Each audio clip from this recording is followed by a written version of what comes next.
right, let's see. Well, let's just go ahead and get going here, folks, and then others I'm sure will be coming in as they are able,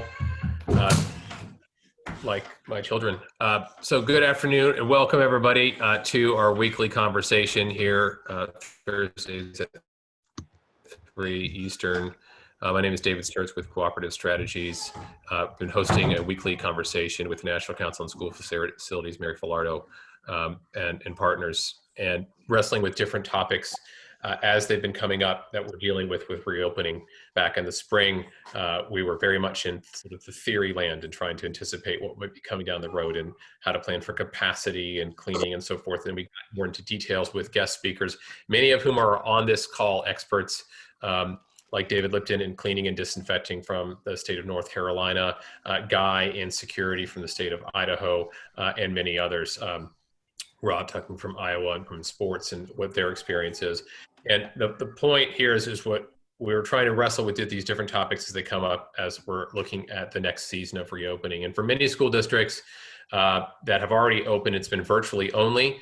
And then I know there's another wave of in-person reopenings anticipated in the month of October coming up. And so one of the topics that has come up frequently is the learning gap and that's inherent in, we know is happening in virtual learning, particularly virtually only settings, from the student standpoint first and foremost, but also from a teacher and professional development and resource supporting our teachers in that sense. So we wanted to take a pause from the more mechanical and operational conversations that we've been having to looking at the virtual learning. So much like our conversation on demographics last week, this is a strange time to be doing enrollment projections and analyses, but there's standard tools in our toolbox that we can apply to strange times, much the same for teaching and learning as in this virtual environment. And so we wanted to have a couple of weeks conversation on this, and so Will Morris and Bobby from EdConnective are going to talk a little bit about what those standards are. I'll let them introduce themselves a little bit. And they're both coming from a teacher's background. You see that. That's important for this conversation. Next week, we'll be talking with a former New York commissioner and now at Johns Hopkins, Dr. David Steiner. And also, I'm going to ask you at the end of this meeting to contact me with boots on ground teachers that you think we could have on this webinar series to talk to us here in a few weeks. So we want to kind of hit this from multiple angles while we address everything that's coming at us. So without further ado, I'd like to introduce and welcome Will Morris from EdConnect and Bobby Offterdinger. Did I get that?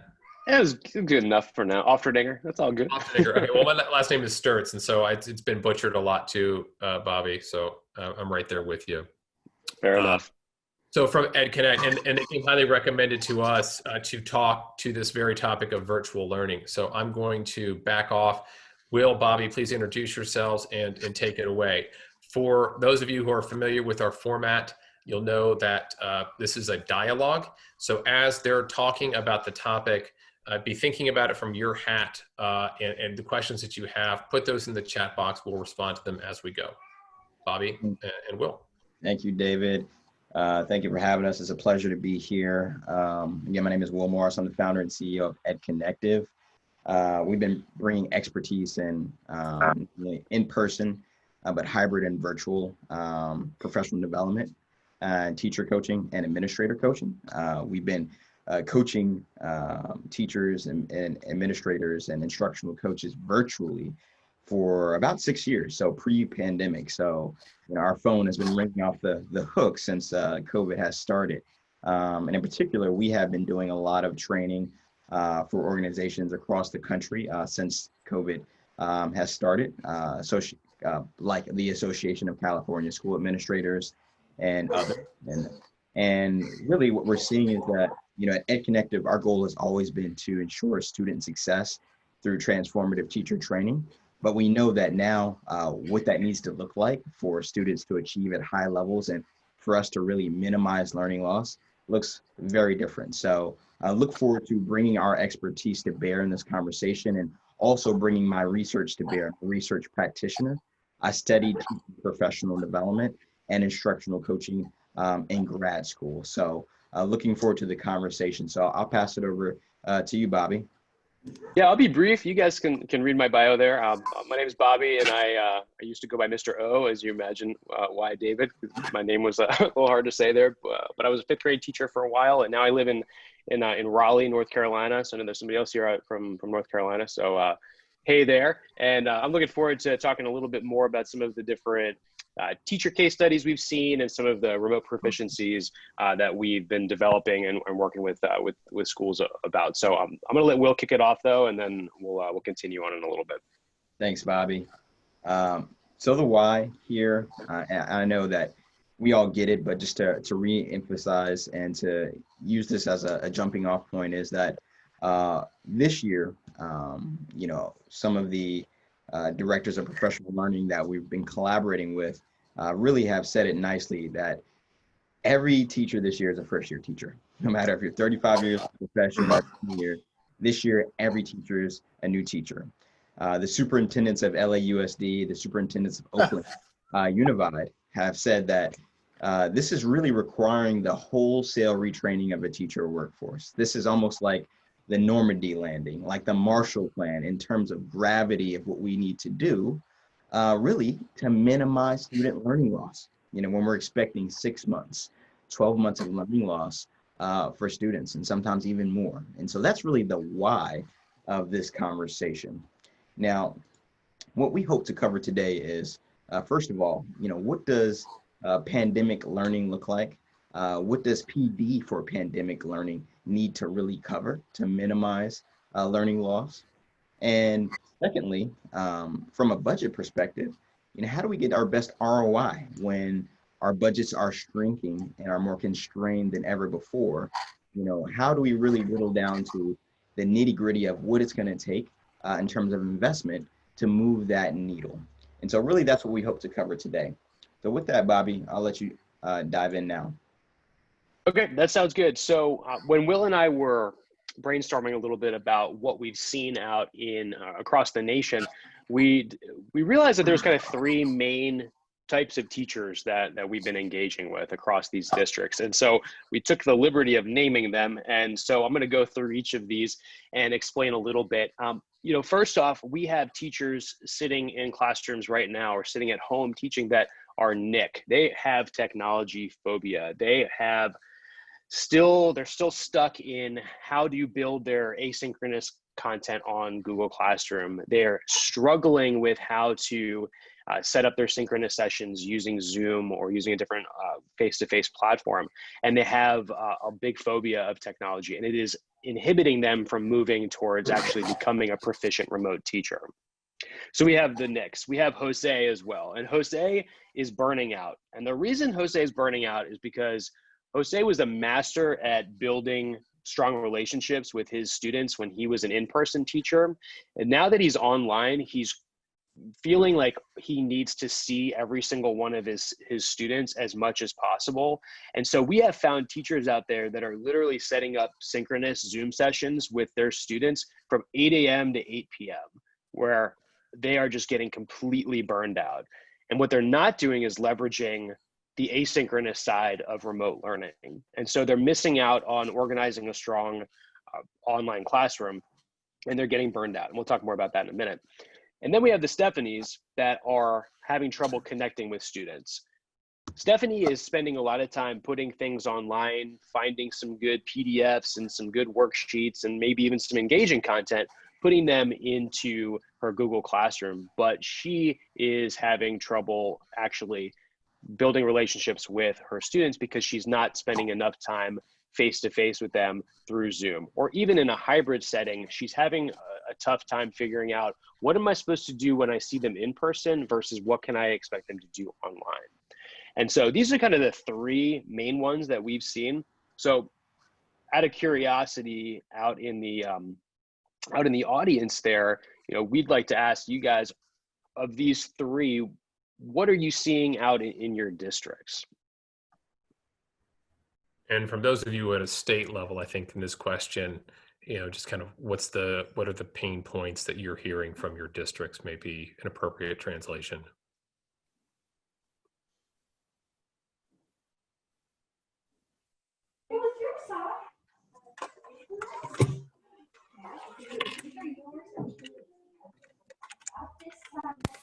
Susan. So Susan, maybe Susan can speak to this. Susan's on our team in Colorado, and Susan sits at the board of Jeffco as well, and is echoing what Jeannie was saying about burnout.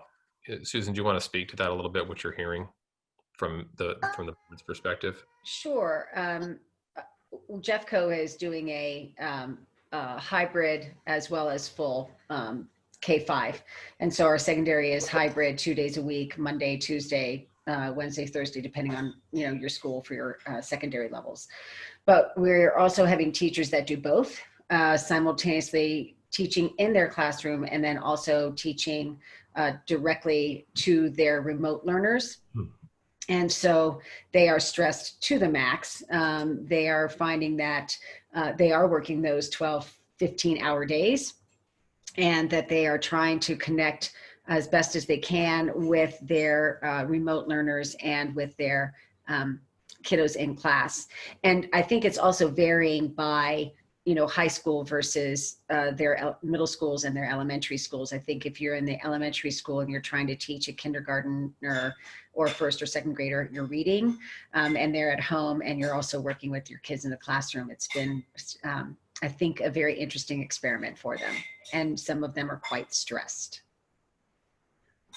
Reading through the comments here, you can see that it's largely the burning out and having trouble connecting is the dominant conversation that folks are pulling out there.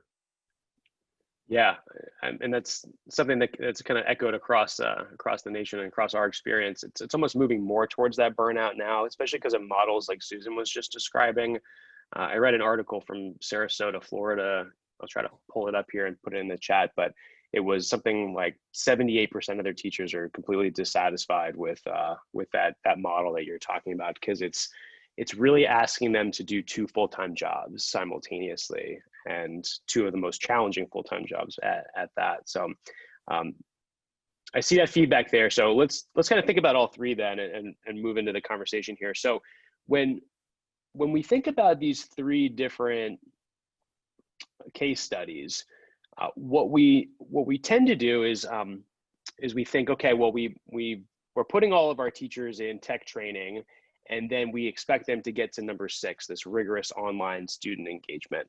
But what we've realized at EdConnective in our discussions with districts is that there's actually a lot of steps that get to go from this tech training all the way to number 6. And for each of our 3 case studies, we're all going to be at different spots in this continuum of proficiency.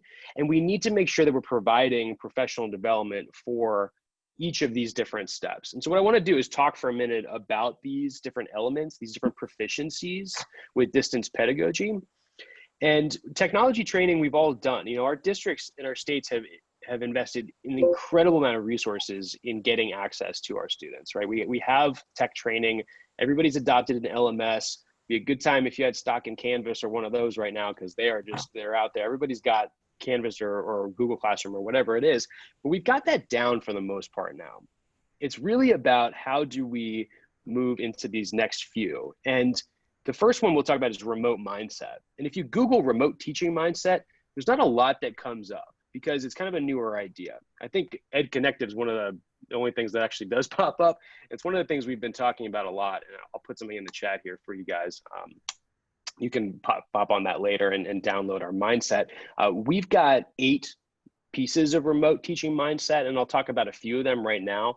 But the main idea is this: teaching in person, sounds simple, is different than teaching online. And we need to come at it from a different mindset. And so one of the things we advocate in our coaching and our professional learning that we would encourage you guys to do is to think about how are we coming at our teaching from a remote mindset in terms of things like equity. So how are we making sure that the practices that we're setting up online, be it asynchronous or our Zoom lessons, are encouraging student identity and culture, right? How are we providing equity and investing in our students' culture?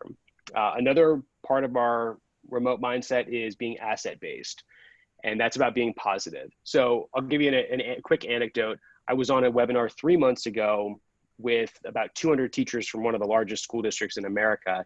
And the chat on the side was incredibly disheartening. It was, I'm not getting communication from my district. I think I'm going to quit. I don't know where my students are right now. I can't reach out to them. I think I'm just going to be a tutor. Like, there was just so much negativity. And they brought that into the back to school, and it's still there. But what we have to do is think about an asset-based focus. We have access to our students. We've invested all of this money into getting them Chromebooks. We have strong curriculum that has been purchased by our district. We need to think about our assets, right? So coming at it from a positive angle versus I can't get a hold of my students, or I'm feeling like I don't know what I'm doing. Let's think about what we have in terms of our resources. Another piece of remote mindset that's very important that I always bring up is the idea of joy. And we need to be creating engaging learning experiences online that excite students. Just like when you guys walked into a classroom in your district and you thought, I can feel the joy in this classroom, I can feel the learning. We need to make sure that our teachers understand that that is something that they are capable of creating online.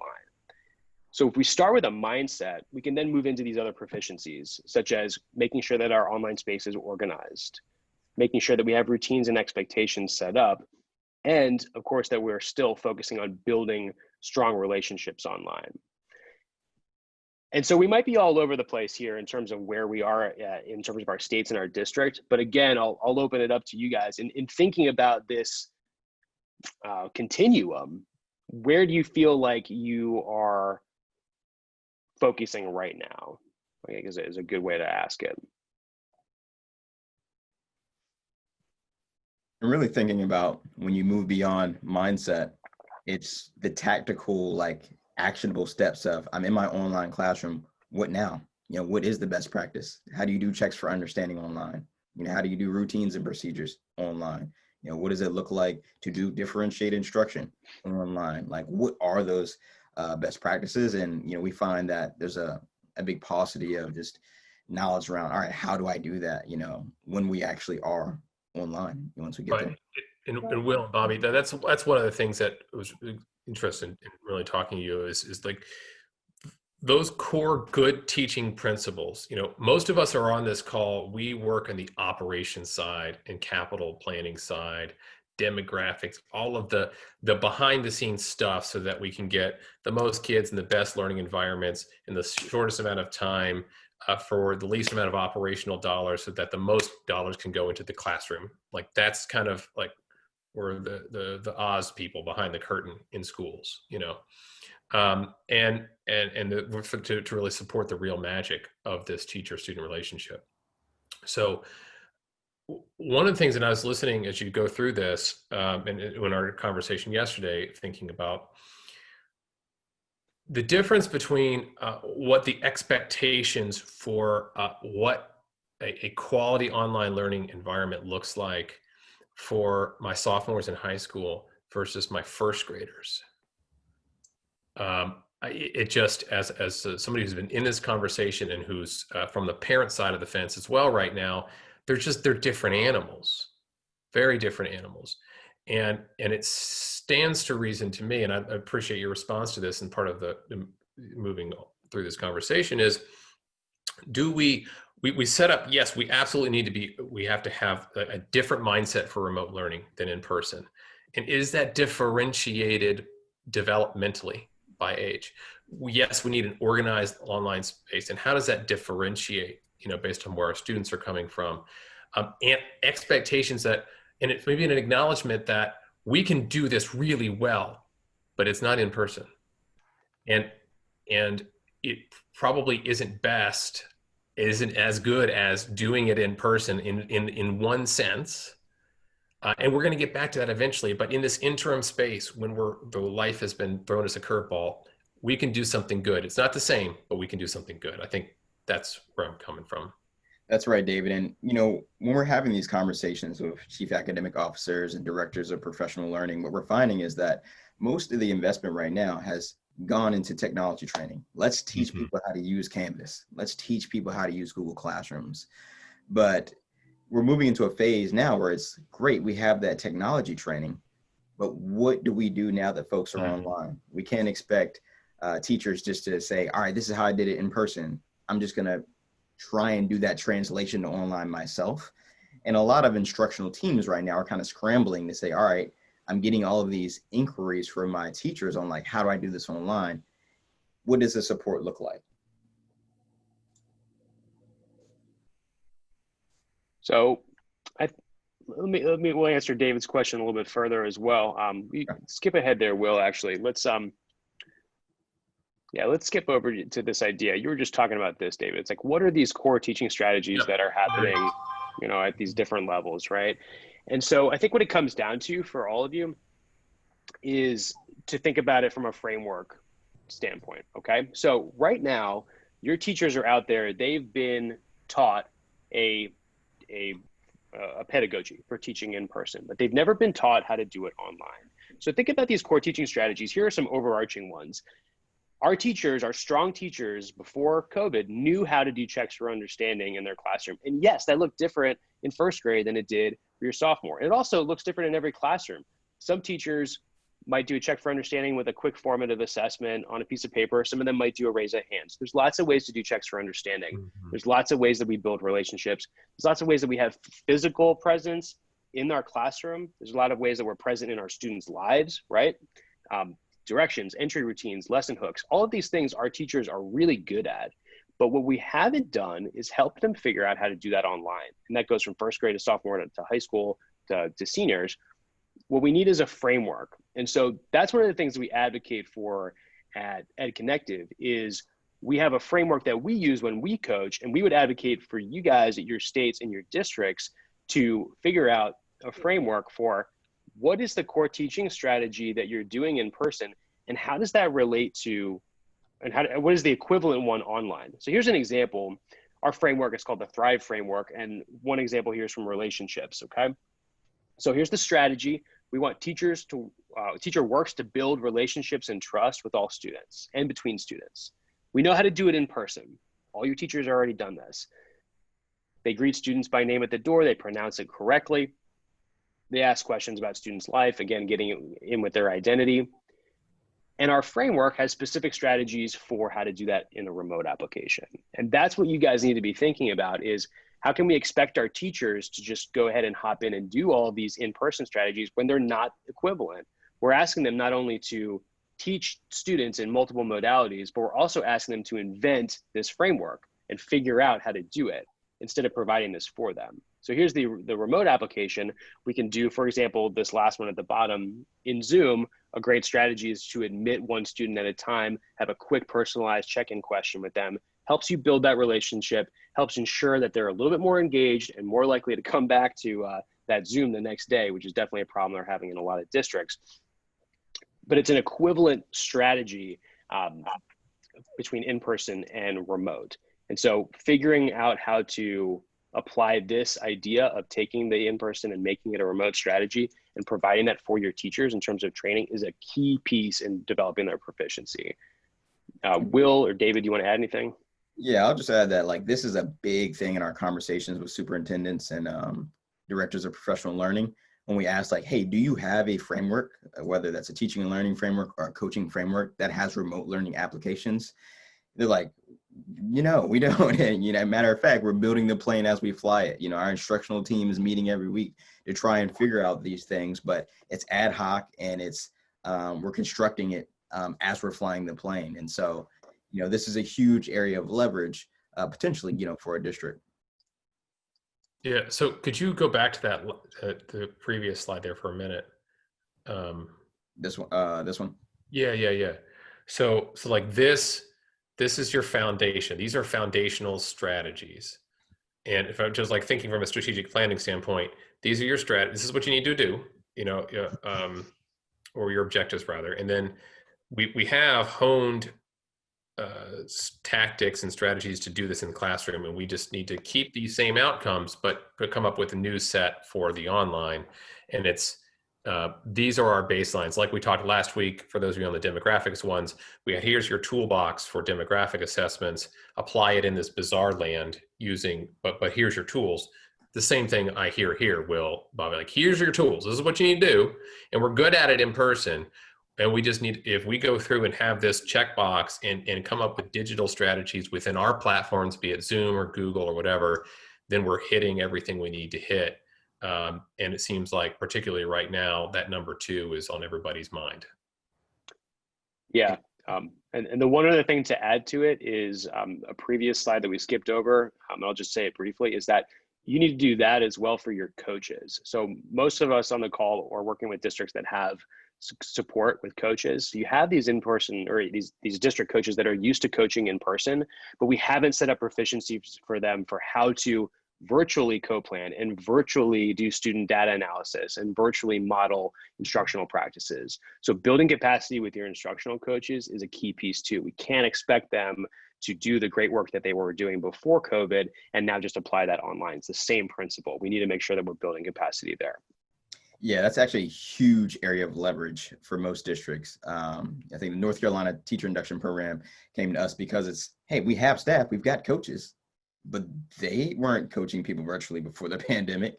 So really you can get a huge ROI on teaching and learning from training them alone. There's other things you can do and we'll talk about that, but that's a huge, fulcrum point there.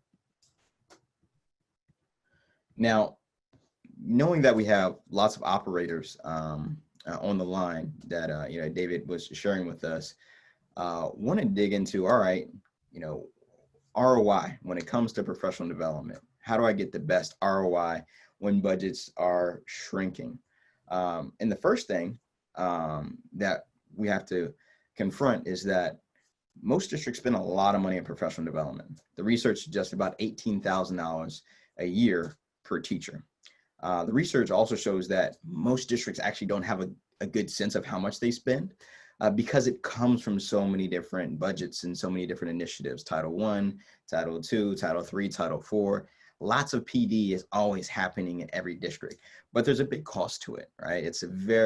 We spend a lot of money on it, rightfully so, because our human capital, our teachers, that is the number one variable that affects teacher performance. So a lot of money is spent on it, and lots of different modalities. We'll see your workshops, courses, conferences. We see this in every district, right? There's just a lot of ways that people are doing professional development. But what you also find in the research, and the big elephant in the room that we find when you start to dig a little bit, is that workshops are the primary bedrock form of teacher professional development in every district across the nation. Research suggests that 20 hours is spent by every teacher every year on just being in workshops, and sometimes even more than that. And so this is our predominant investment, pre-COVID in professional development. Now, I would like to pose the question here. Would love your, the quick answers from the chat. How much would you say of what is covered in a workshop is actually implemented in classroom instruction? If you had to put a percent in it, 10, 20, 30, 50, 60, 80. When you do a workshop, how much do you think actually goes into classroom practice?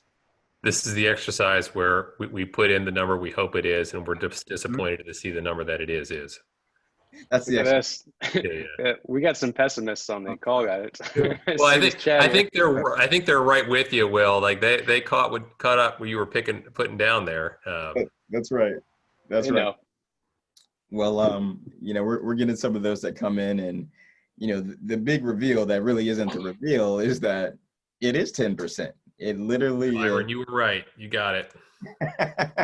We have some winners there. And really that's both the travesty and the opportunity. If only 10% is transferring over into classroom practice, and that's our primary investment on PD, that's the opportunity for us to, in this new norm, kind of rethink where we're putting our dollars. And so when you think about workshops in terms of its impact on student achievement, so change in teacher practice is one thing, but the whole purpose of changing your practice is impact on student achievement. The research is pretty clear. Very, very little impact on teacher quality and student achievement. One study, the Mirage by the teacher, TNTP, we talked about this on our prep call. Susan and David and I, we talked about this. Almost they characterize this as teachers marching in place. So every year you're getting professional development, you're going to your workshops, you're getting your PD, and you're kind of marching in place. And by that, I mean that they show that a year 5 teacher can, your 5th year in the profession, ends the profession 30 years later, pretty much at the exact same place in terms of their effectiveness. So imagine in any industry that you go 30 years in your industry, you're doing these PDs or you're doing your march every day, and 30 years later, you get pretty much the same mark in terms of your actual effectiveness. Is this the source for that, Will? The study? Yeah, there's 2 sources there that speak to this actually. And so, yep, there are 2 sources: the Craft study and the Mirage study, the TNTP study, right there. And so that's the doom and gloom. So let's talk about what's the promising piece of it. When it comes to, all right, well, where do I spend my money?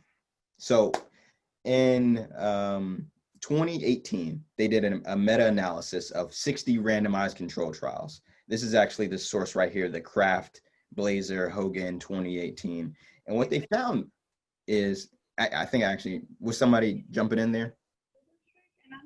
Might have been just background noise. Yeah, but what they found there is that when you do lesson observation and feedback for teachers on a regular basis, that is the thing that gets you the most bang for your buck. In fact, it's the difference of, let's say if you coach a teacher, a novice teacher, by the time you finish that lesson observation and feedback, it's almost as if you replace that novice teacher with a seasoned teacher in terms of the impact.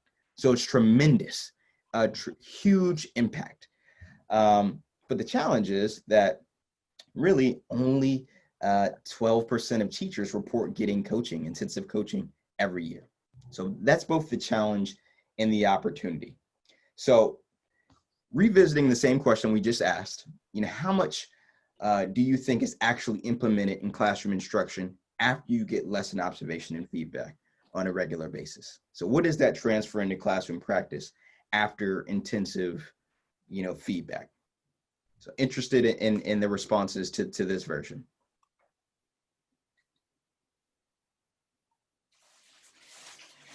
Seeing a 50%, 55 to 60.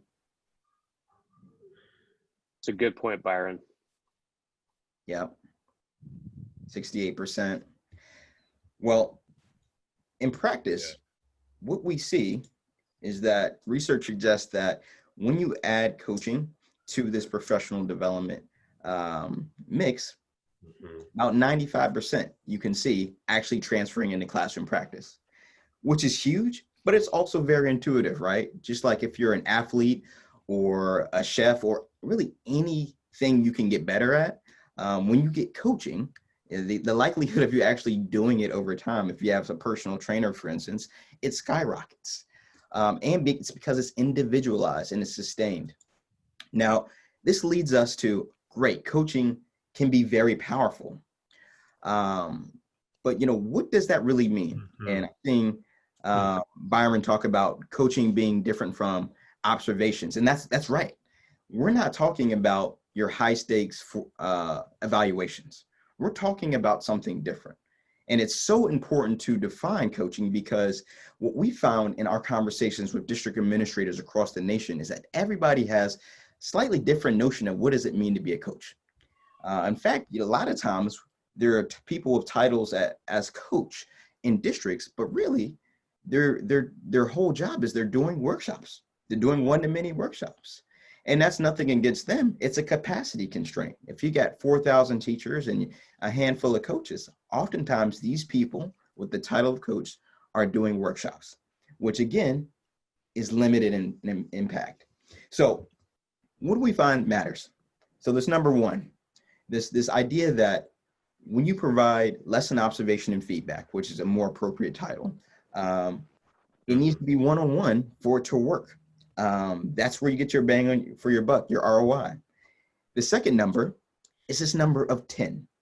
So what we find in behavior change research, again, whether you're an athlete or you're trying to pick up a new habit, you're trying to brush your teeth at night before bed, whatever the case may be, it takes on average 66 days of practicing a thing for you to actually pick up that habit. that's about 10 consecutive weeks, which is a lot. And the last number is this number 48. So when you do a low stakes observation and provide feedback afterwards, if you provide the feedback outside of 48 hours, the impact of that feedback starts to drop precipitously. So I know that's a lot, but we really geek out on this slide because there's a threshold challenge with professional development. You really got to get to the minimum effective dosage for you to see the outsized results. And I'm curious, for the folks on the line, if you have a sense, what percent of teachers, in the districts or the districts that you have relationships with, what percent of teachers in the district do you see, getting this level of support?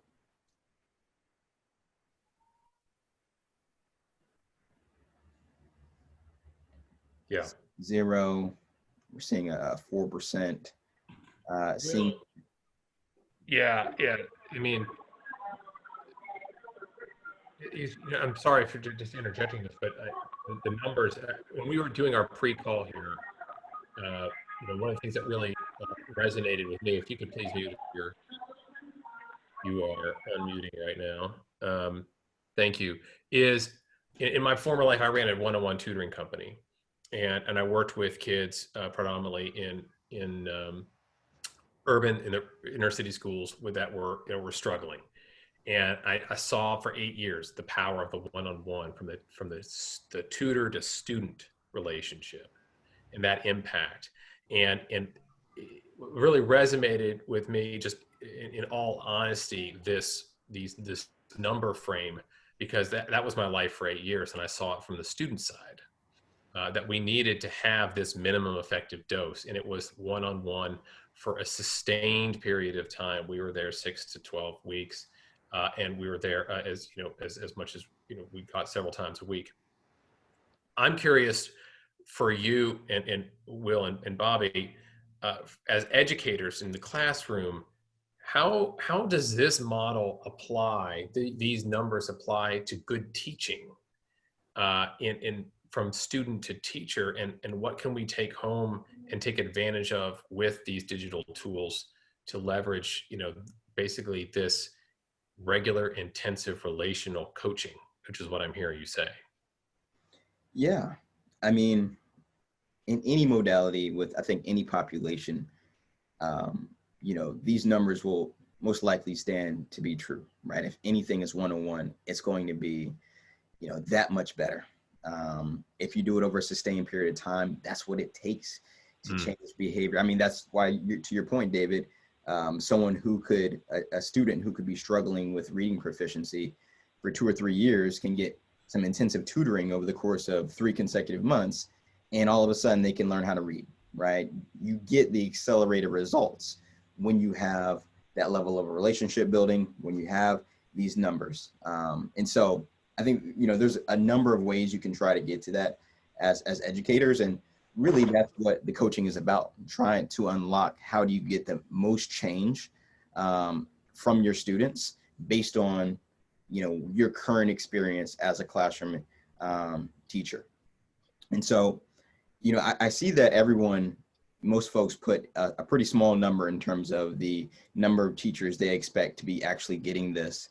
And what we find is that the Gates Foundation suggests that only about 12% of teachers report receiving coaching, intensive coaching, every year. And so while that's disheartening, I also think the flip side of that, that's the opportunity. You have people, our human capital, our staff, that have incredible unlocked potential if they just had, access to minimum effective doses of feedback. And so, really that's the opportunity. How do we go achieve depth over breadth? Let's not go a mile wide and try and hit every teacher in the district, or just the ineffective ones. How do we make sure that we get to more of these numbers with more people? And so, with that, I'll tee this up and I'll let Bobby kind of take it home here. The research actually has recommendations on this, and it's really leading us to why we do what we do at EdConnective. The same study that found that coaching was very impactful acknowledged the real constraints to coaching, which is, human capital, scaling it. How do you actually get more teachers this level of support? I mean, there's a reason why people do workshop PD, right? That's how you get to everybody. And so one of the main recommendations was leveraging video technology, leveraging virtual coaching as it were, to get more teachers access to the support they need, which lends itself to the pandemic that we're in, actually. And so I'll let Bobby, take over from there. Yeah, absolutely. So one of the things I would encourage you guys to take home from today is how can you take your existing coaching structure and turn it virtual? How can you get your coaches to have more of a reach? And like Will said at the beginning of our call, that's one of the things we do at EdConnective. That's what we do, right? We provide virtual coaching. And so I can share an example of what the ROI looks like to help you guys understand from an operations standpoint why this is such an important shift that we recommend you make. So a real story from 2 days ago, I was talking to a district outside of a major city in the United States. They have 400 students and they have 7 coaches. So we're going to do a little math here.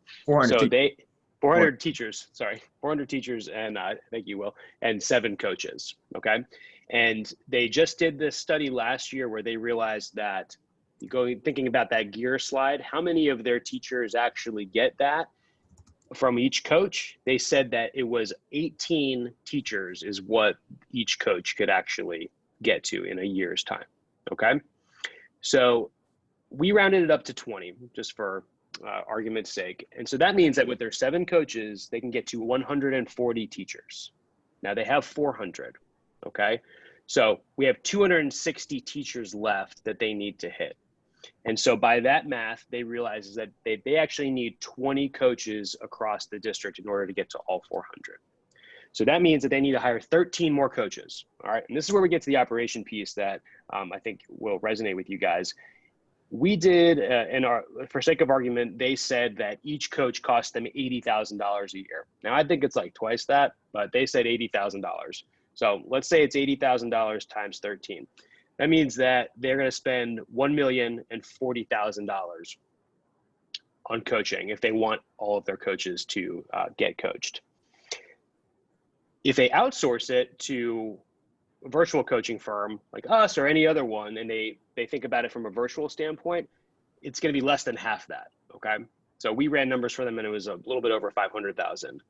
Or what they could do is if they trained each of those coaches, each of those 7, even if they could get them to double their numbers, let's say those 7 could, instead of hitting 20, they could hit 40. Now all of a sudden they're getting to 280 teachers, and all they have to do is outsource about 120 worth of teachers or something like that. So if you can teach your coaches on how to do this virtual model and use a framework like we were talking about before and provide that capacity, you're going to get more bang for your buck from an operations standpoint. And then it just comes down to, what are you going to be able to then invest in when you have that extra funding or something like that. So just an idea there on how you can leverage a virtual model with your existing coaches to stretch them a little bit more and still get that that deep level of coaching. Yeah, that was one of the things, thank you. It was interesting in this conversation because, we've been talking since April about, strategies and reopening, and it's been on the ops side of the fence largely. But this keeps coming up. How do we do virtual learning better? And this is why we're going to take several conversations on it, not just one. But correct me, Will and Bobby, if I misspeak or miss something important. But like, sort of, what's the nuggets that I've taken home from our conversations prior to this and today, is that to really do virtual teaching best, we have to reference what are standard good teaching practices. That's the list. That's the checking for understanding. That's the building relationships. That's, all that, right? Adapt that to a digital frame and realize and accept its difference. A. B, we have to train, we have to support our teachers so that that good teaching has a multiplier effect, and not just focused on, is it Canvas or Google Classroom, or what kind of pedagogy, and how do we improve the teacher to student relationship, but how do we improve and how do we create coaching between peers? Like that's my take home in this conversation, a real value add. And I appreciate you guys being on to really hammer that point, is we can't do something well unless we have regular effective dosing of coaching to get there. And that coaching is best done in a one-on-one relationship, and that our technology now affords us the opportunity to actually do that. Is it better in person? Almost anything is better than in person, but unfortunately, so is spreading germs better in person. So like, we got what we got. I mean, is it more or less a summary like there? Is that accurate? Yeah, I mean, more or less. And, one interesting takeaway from this same study, the 2018 study, and a couple others, is that they analyzed some virtual coaching and in-person coaching models. And what they found was actually zero difference in effect size, zero difference in impact for the, virtual model versus the in-person. Granted, anecdotally, yes, there's going to be a bigger hurdle mentally of like getting coached in a virtual space. But when it comes to impact on student achievement, what we find is, interestingly enough, hey, we can still build a relationship with a teacher virtually, and we can still change their practice virtually. And, Bobby laid out a good kind of business case of the type of savings you can get, and the why behind that. What I was thinking about, what Bobby was saying, that was like, well, why? Why do you get the savings? And the why is really because efficiencies. So what we find is when you have in-person coaches, they're traveling across the district. They're traveling from school to school. They're doing a lot of traveling, and boom, you cut that out. Immediately you gain 20-30% of your time back, sometimes more. Also, with virtual, what we find is that when you have on-site coaches, for better or worse, research suggests about 30% of their time goes to non-coaching related activities.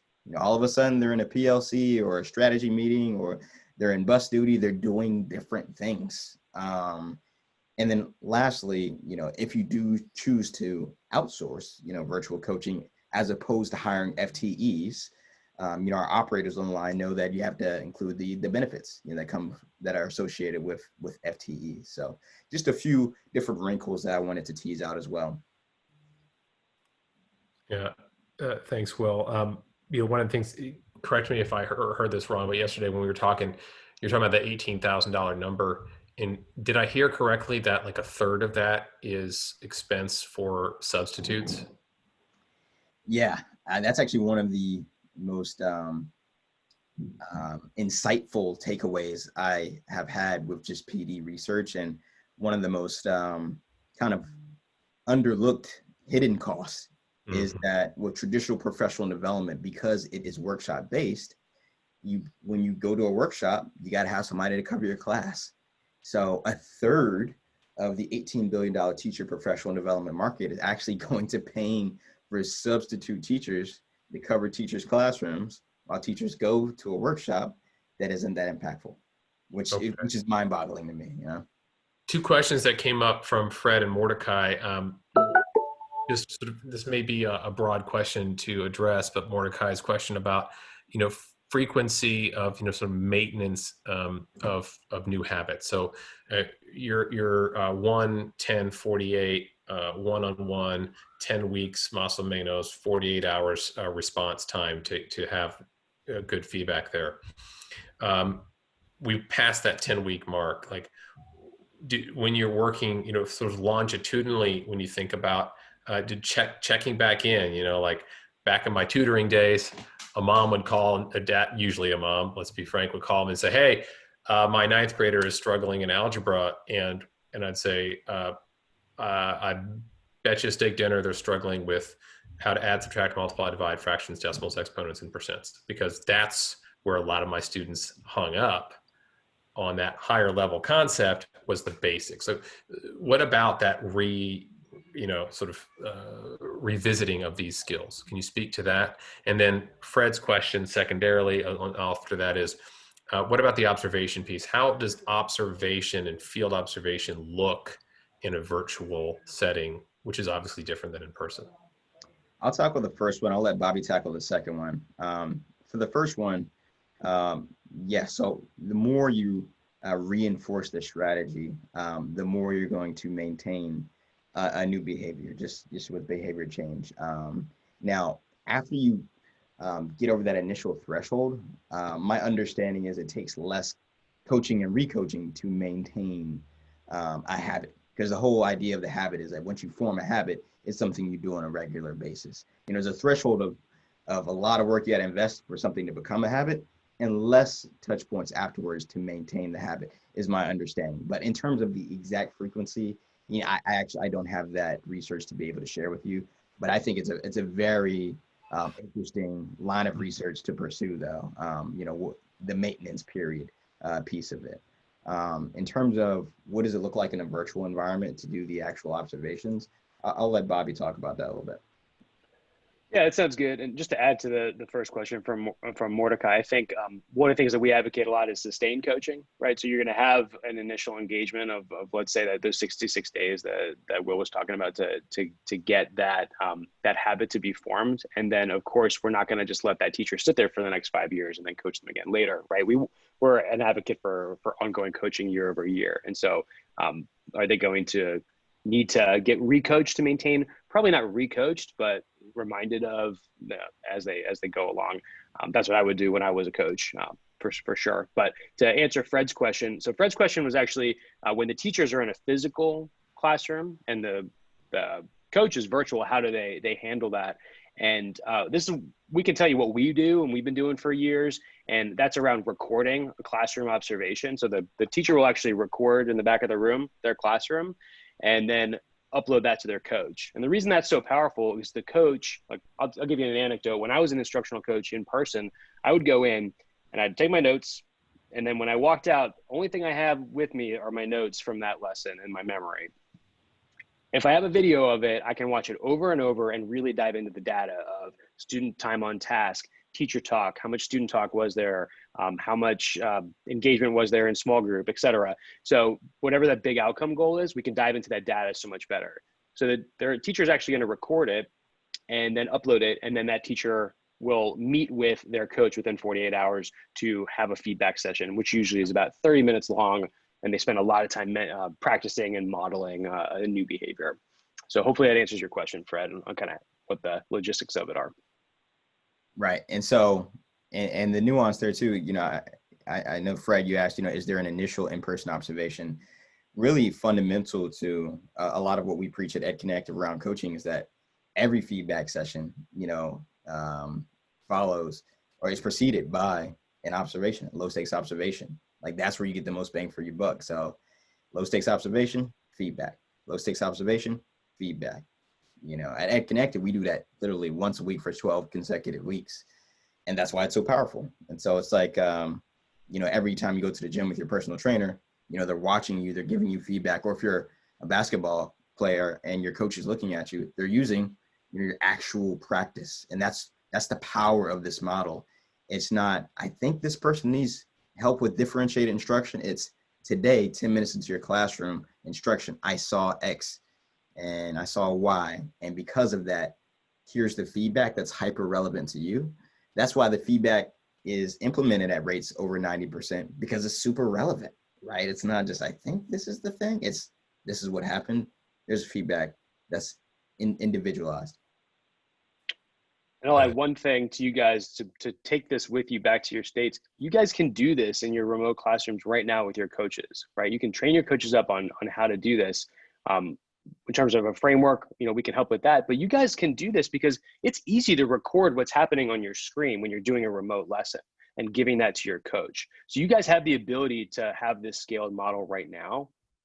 And then, you know, you can use some of the expertise that we can bring to the table as well. But this is not, once you wrap your head around it from a strategy standpoint, it makes so much sense and it's not incredibly challenging for you guys to do. So we would advocate you bring that back and discuss it with your districts on trying to switch into this virtual model to get more bang for your buck. It works because it's factual and simple. as we like to say in our industry, it's not rocket surgery. you're observing one-on-one, you're putting in the time, and you're providing quick and relevant feedback. The challenge comes in doing it faithfully to scale, and that's, hence your business. So that's awesome, great insight, and I really appreciate that, Will and Bobby. Folks, thanks for being here today. We're just about at time. I don't know if there's final questions or comments from folks, but as mentioned, we're going to continue on this topic and from a couple different angles. Feel free to reach out to Will and Bobby here. Put the email in the chat box.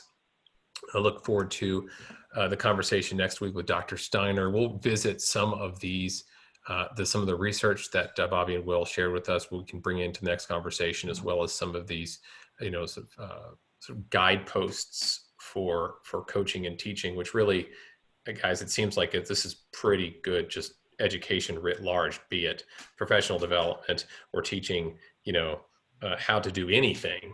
This is a good sort of just coaching model. And then please, as I put in the chat, if there's exemplary teachers or that you think we could really learn from, a lot of a inside out perspective on these things after we look at it from a macro framing level, please reach out and email me.